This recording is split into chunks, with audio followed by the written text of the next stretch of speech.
గురుగారు మరో ఉత్తరం చూద్దామండి. ఈ ఉత్తరాన్ని రాజమండ్రి నుంచి వెంకట్ గారు రాస్తున్నారు.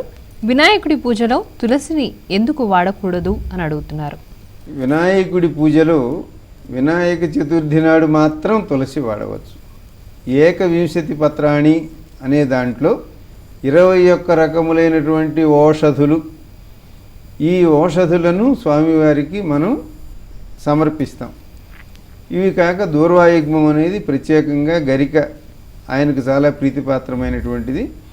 గరిక వలన మనకు ఎన్నో లాభాలు ఉన్నాయి, ఎన్నో విధాలైనటువంటి ఆరోగ్యాంశాలు వాటన్నింటిలోనూ కూడా ఉన్నాయి. గరిక అమ్మవారి యొక్క రూపంగా కూడా చెప్పబడింది.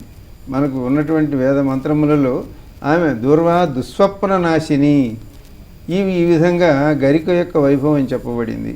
అట్లాగే తులసి మన ఇంట్లో ఉండేటువంటి సమస్త దేవతా స్వరూపిణి శ్రీమాత యొక్క స్వరూపం, లక్ష్మీ స్వరూపం. ప్రతి ఇంట్లోనూ కూడా తప్పకుండా ఉండవలసినటువంటిది తులసి మొక్క. ఆ తులసి మొక్కకు నిత్యము క్షతి లేకుండా ఉండటం కోసం, ఈ తులసి యొక్క వైభవాన్ని తెలుసుకోవడం కోసం కేవలం వినాయక చతుర్థి నాడు మాత్రమే.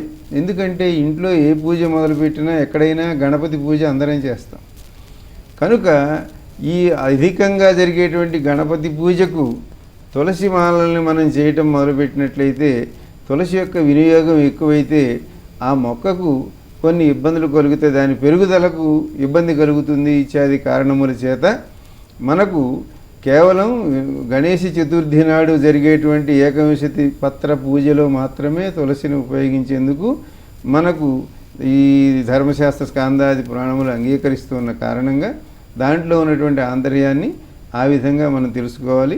తులసి నిత్యము పగలు రాత్రి కూడా ప్రాణవాయువుని ఇచ్చేటువంటి విశిష్టమైనటువంటి ఔషధీ వృక్షం కనుక తప్పకుండా మన ప్రాంగణంలో తులసి తోటలు పెంచాలి, కనీసం ఒక తులసి మొక్క అయినా పెంచాలి. ఆ విధంగా తులసిని మనం సంరక్షించుకోవాలి, తులసిని ఎక్కువగా వినియోగించకుండా చూసుకోవాలి.